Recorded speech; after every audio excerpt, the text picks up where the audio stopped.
November 2nd, 1941. The sudden drop in temperature has turned the rain into snow, and now a white, soft, thin layer covers the battlefield, from the nearly besieged city of Leningrad to the almost completely besieged fortified port of Sevastopol. According to the Soviet High Command, however, the time has not yet come to go on the offensive, and so the major reshuffling and reorganization of the Red Army that began last week is carried on for 7 more days.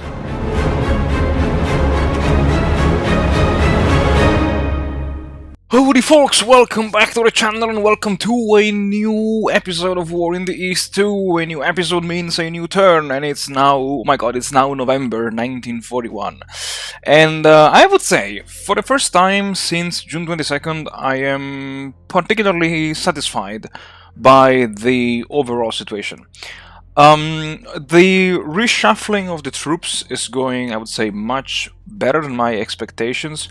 Concerning the units that will be disbanded on turn 28, sorry, as always, I like to play around a few minutes before starting the recording.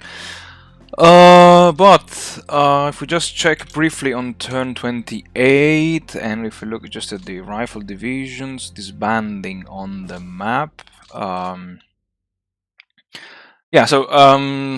actually it's only 18 units, but yes, some of them are actually over here. I have these units here directly attached to the Stavka, and also these guys over here, but many are still attached to the 52nd Army. This week, briefly and basically, I want to carry on the reshuffling of the chain of command. I really underestimated how expensive it was to replace generals, so I might just change 1 or 2 leaders this turn around. But besides that, I noticed one interesting thing that maybe could help any future Soviet player when, let's say, the time of the counterattack is approaching. I noticed that I have some armies that, like the 48th, that are very, let's say, poorly equipped in terms of units. Like this one only has 3 units. And if I look at the HQs, actually, if I only select the army and command points, like I have 1, 2, 3, 4 that have basically no units. And then I have the 33rd with just 2 units, and then I have the 48th, the 10th and 4th, and so on and so forth. So what is the advantage of having multiple armies belonging to one single front? It's simple. With multiple armies, you can attach multiple support units. And with multiple support units, you can concentrate the firepower along a very specific sector of the front. And I don't know why this never crossed my mind until, I would say, today, this week, the moment in which I'm recording this episode. And so what I also want to do this week is, besides pulling away from the line, from the front line, the units that will be disbanded on turn 28, I also want to reshuffle my army HQs. Because yes, it's now November. It's time to prepare the counterattack. As always, I will not say where I will launch it. This is still tip-top secret, and nobody is allowed to know it. Yeah, I will start preparing it. And yeah, this is one thing that I also wanted to mention in this brief introduction. So yeah, make sure you exploit the multiple army HQs available on the map to concentrate as many support units as possible against a specific sector of the front. Besides that, we have a look at the events. We have the Axis-Finnish offensive ends. We have the garrison in Western Europe, the partisans, and the Lend-Lease dollars. If we have a look at the turn summary, okay, I lost 15,000 men. I got 93,000 on the map, and many of these were just being transferred, and I got over 100,000 men in the as replacements, while the Axis lost 33,000 men, almost 34,000 men. So I'm wondering if this is because of the Axis lack of level 3 fortifications, which is interesting on one hand, and yeah, this could very well be the case, especially here in the Romanian sector. They only have a level 1 fortification. What is also interesting that the Germans did this week was to attack me in 2 specific hexes, at Iermolino and at Dugna. Now, it's interesting, and I want to show you these battles because they are really... I would say that they recapitulate the desperate situation of the Axis forces. Like, in this hex, the Germans attacked with 1, 2, 3, 4 infantry divisions and 1 motorized division, which was in reserve, and I bet most likely is this one here, the 29th motorized infantry division. So 5 units against 2 entrenched in a level 3 fortification. Notice how my 2 units retreated. They did not rout, they just retreated, and actually 373rd and 350th, if you have a look at them, where they are basically here. They just went back 1 hex. And for me, this is like an amazing victory. Because I think it is the first time since June 22nd that the troops of the Red Army are kind of retreating with some order, without being routed, without being shot, I don't know, 10, 20, 30, 50 kilometers away from the front line, because they just could not withstand the blow of the Germans. And here in Dugna, okay, I mean, this made sense. It was my mistake. I had 2 cavalry divisions, but again, look at where they are now. Here they are, again 1 hex, and here he attacked me with 2 infantry divisions and with the 6th Panzer division in reserve, which is, let's say, a brilliant maneuver. That's how I would also manage the winter. Of course, I don't know where are the remaining Panzer divisions, but still, I don't know. Let's see. The plans basically for this week is to carry on the shuffling of the armies, replace the rifle divisions of the 52nd Army, and also reassign units in between the northwestern, the Kalinin, the western, the Bryansk, the central, and the southwestern front. So I was saying nearly all of them, but the Leningrad and the southern front. I also wanted to reshuffle the units a little bit in the fortresses here. And yeah, I will just, as always, yeah, carry on the preparations for the counteroffensive. And yeah, I would say there's nothing. Oh yeah, maybe one more thing. The losses. Yeah, the Axis lost 18. I would say almost 19,000 men, which is interesting because still I cannot figure out what is this number indicating. If the units into the manpower in total, on the map, in the reserves, I don't know. But still, let's say on the map we can estimate, yeah, almost 18,000, and overall 600,000 Axis losses. I mean, that's insane. But of course, they are backed up by 3.5 million losses from the Red Army. And yeah, one more thing that I wanted to discuss with you guys is the situation here in the Kalinin sector. Now, to accumulate more reserves, I'm thinking of, let's say, opening at least these 3 hexes over here. And I'll show you why with this button here. Now, look at this area. Here, there are no railways that the Germans can cut.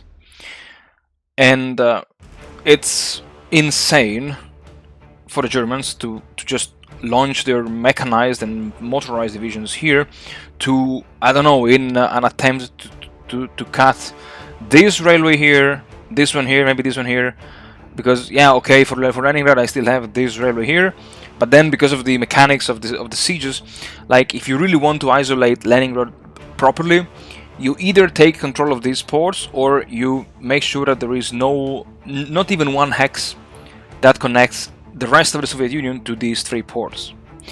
And therefore, cutting these railways makes absolutely no sense.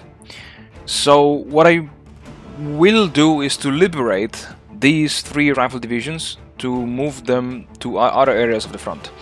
I really don't care about screening or having 1 division in each hex, because this makes just no sense for me. So that's also one small thing that I wanted to briefly mention. And yeah, I would say that's all for this quick, maybe not too quick, but from this introduction. And well, the time has now come to jump straight into the episode. Alright folks, so once again the voiceover of this episode will be not too long, even though the episode is a bit long, but because again there is nothing to be really discussed about me moving units on the map, moving units from the map to the reserve theater boxes, assigning units to the Stavka, assigning units to specific armies, and selecting the support units, and blah blah blah, and so on and so forth. So briefly, I would like to do some kind of bullet points.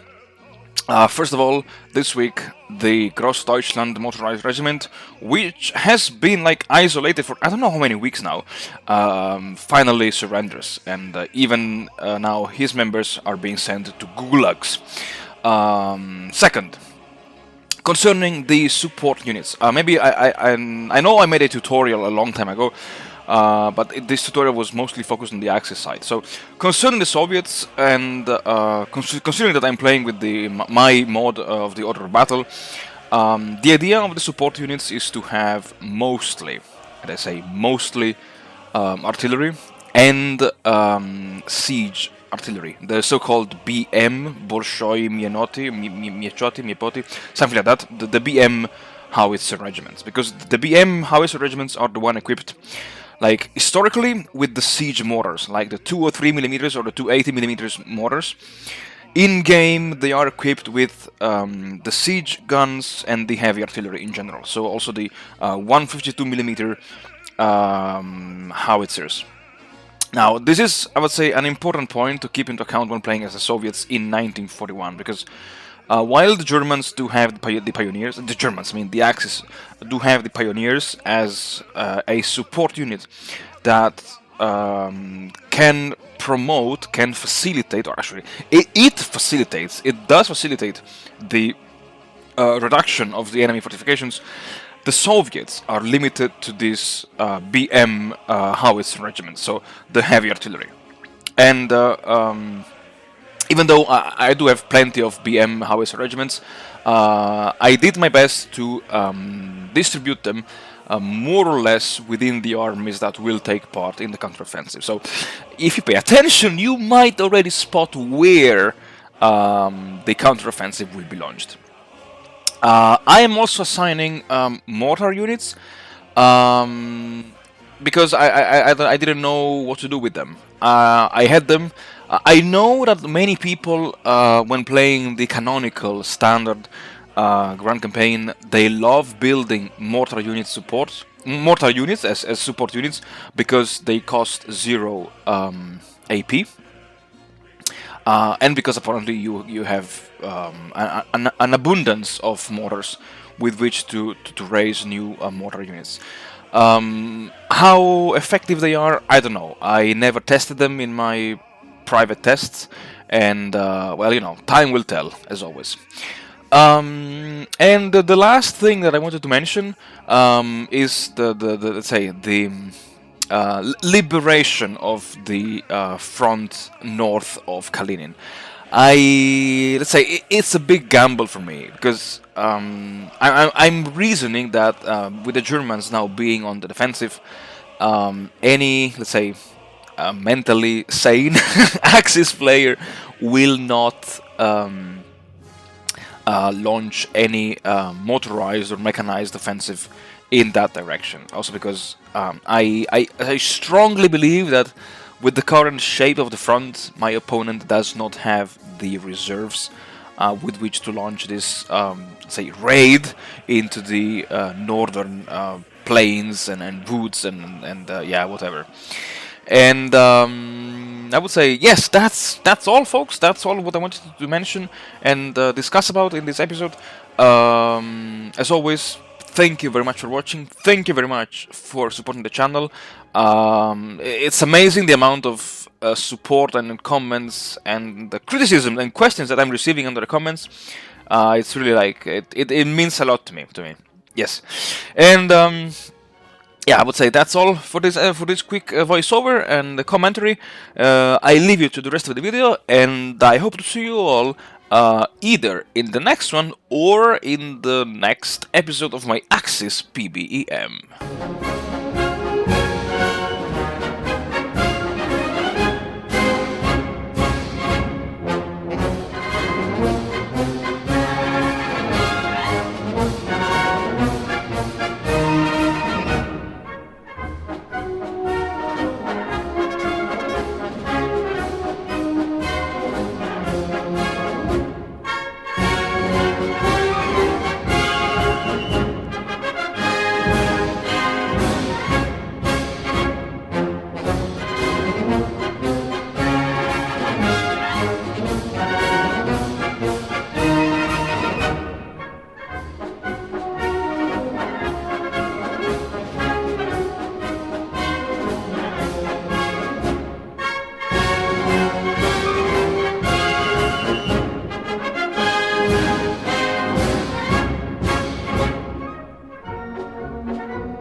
Течет небо светла и величава,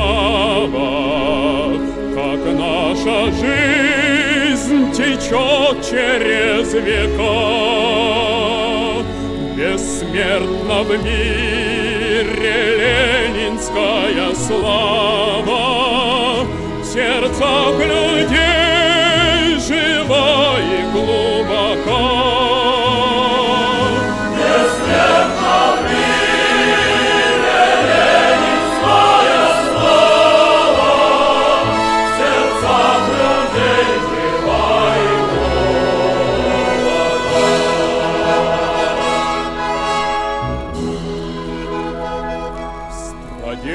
Войны в железных днях печали мы не просили милости врага.